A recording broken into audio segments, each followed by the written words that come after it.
Pervers narcissique, amour destructeur, c'est tout le sujet de cette capsule coaching aujourd'hui. Bonjour, je m'appelle Faraké, je suis votre coach d'affaires. J'aide les femmes à devenir des warrior girls dans les affaires. Alors aujourd'hui, on va parler évidemment encore du pervers narcissique et de cet amour destructeur. Donc que ce soit un homme ou une femme évidemment. Donc on va aller un peu plus dans le sujet. Qu'est-ce qui se passe ensuite en général, Donc ça va être vraiment en général ce que je retrouve beaucoup donc, dans les commentaires, dans les messages que je reçois, autant en privé que dans les messages dans les commentaires aussi. Donc ce que je remarque aussi, et pour l'avoir aussi vécu moi-même, c'est qu'on a peur d'aimer ensuite. On a peur d'être ensuite, de retomber et d'être ce cycle infernal, d'attirer ces pervers narcissiques. J'avais fait une vidéo sur ça, pourquoi on attire les pervers narcissiques. Donc en fait, si on n'a pas fait le travail sur soi, on va avoir peur d'aimer.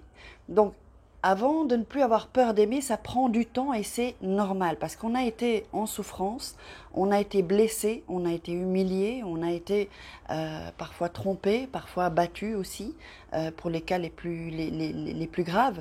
Donc c'est vraiment des violences psychologiques dont ça fait des dégâts, vraiment ça fait des dégâts. Donc il ne faut vraiment pas, si vous avez eu affaire à un pervers narcissique, ne prenez pas ça à la légère parce que vous allez voir que finalement il y a des répercussions. Donc c'est ça qu'il faut, si vous voyez vraiment que vous êtes vraiment dans le trou, allez voir un psychologue pour avoir quand même un suivi.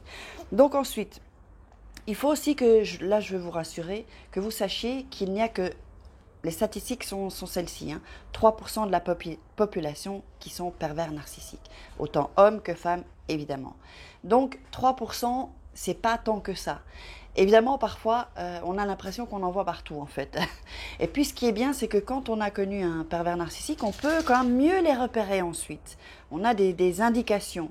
Donc, qui nous, on a des petits déclics, qu'on se dit, tiens, il y a un truc là qui cloche. Donc, ça, c'est déjà une bonne chose. Donc, en fait, cette peur d'aimer... il faut pas penser que, évidemment, tous les hommes sont comme ça, ou toutes les femmes sont comme ça, parce que sinon on s'en sort jamais. On s'en sort jamais et on fait plus confiance à l'amour et on fait plus confiance à la vie. Seulement, quand vous rencontrez quelqu'un, soyez vigilante ou vigilant et voyez un peu qui est cette personne. Bien que le pervers narcissique est très intelligent, il peut parfois durer des mois avant de montrer vraiment sa personnalité. Mais faites attention aux petits détails dans une relation en fait. Quand vous rencontrez quelqu'un, il y a toujours des petits signes qui font que, et on ne veut pas les voir. Et c'est pour ça que ça foire en fait. Parce qu'on ne veut pas les voir et donc on fonce droit droit dedans quoi, en fait, dans la relation. Donc il faut vraiment, quand on rencontre quelqu'un, il ne faut pas tout de suite s'emballer. On voit, est-ce que c'est une personne qui peut me convenir? C'est ça aussi la question. Parce qu'on se dit, tiens, ouais, non, il est chouette, il est gentil, mais quel est son caractère? Que se passe-t-il? Comment il réagit quand il y a des conflits? Ça, c'est très important aussi, parce que ça va vous dévoiler quelle est la personne. Si vous voyez, c'est quelqu'un qui est frustré, qui a du mal à surmonter les frustrations, qui a vraiment du mal à gérer les frustrations, qui pète un câble ou qui est dans des états, ça déjà, ça doit vous donner une indication, c'est pas très normal. Alors, avant de vous donner la troisième chose, donc de pervers narcissique amour destructeur, j'ai créé un programme, il y a tous les liens donc sous la vidéo, vous déroulez la barre, vous cliquez donc sous la vidéo dans la description.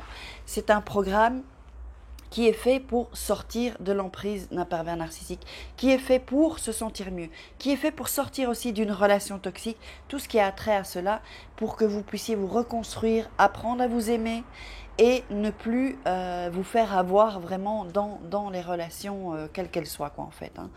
Donc, la troisième chose, c'est qu'il faut évidemment, ça je le répète toujours, c'est apprendre à s'aimer après une relation destructrice.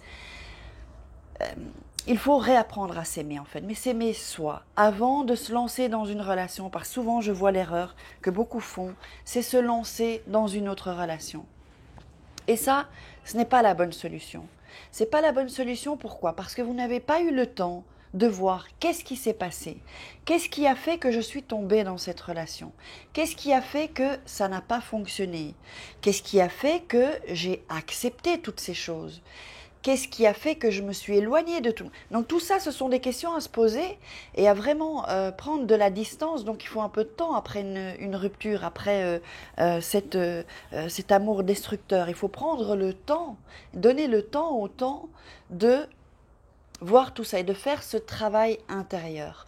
Donc si vous n'avez pas fait ce travail-là et que vous repartez sur une autre relation, il y a les extrêmes. Soit vous êtes plus, vous êtes là toute seule ou tout seul dans votre coin, vous voulez plus personne, ça c'est l'extrême. Ou alors l'autre extrême, c'est que voilà, on se replonge dans une relation une semaine, voire 2 mois après, voire 3. Non, prenez le temps vraiment de savoir qui vous êtes, de voir ce que vous voulez, quelles sont les valeurs que vous recherchez chez l'autre personne, que ce soit en amitié ou en amour. Hein. Donc il faut vraiment prendre le recul quand on a rompu, là aussi avec le pervers narcissique, couper le contact évidemment, sinon l'amour destructeur continue. Donc vraiment se poser les bonnes questions et se dire ok, là maintenant je m'arrête. Cette expérience est là pour me dire arrête-toi et commence un peu à penser. Qu'est-ce qui s'est passé? Faites le point sur votre passé, votre vie amoureuse, sur peut-être toute votre vie. Faites le point, arrêtez-vous, prenez de la distance et concentrez-vous sur vous. Faites une introspection, c'est ce qu'on appelle une introspection, et voyez ce qui s'est passé. Ce que vous voulez plus et ce que vous voulez vraiment. Donc voilà, c'était cette vidéo pour aujourd'hui. Si vous n'êtes pas abonné à la chaîne, donc je vous invite, je ne sais même pas si je l'ai dit, à vous abonner à la chaîne, à partager aussi si ça peut aider d'autres gens, parce que je veux qu'on construise une grande communauté ensemble pour pouvoir faire passer le message un maximum. Donc, mettez-moi des likes, mettez-moi des commentaires, commentez, faites tout ce que vous voulez là dans la description. Et puis on se dit à demain, hein. Je vous dis rendez-vous à demain avec notre rendez-vous quotidien. Je vous embrasse. Ciao.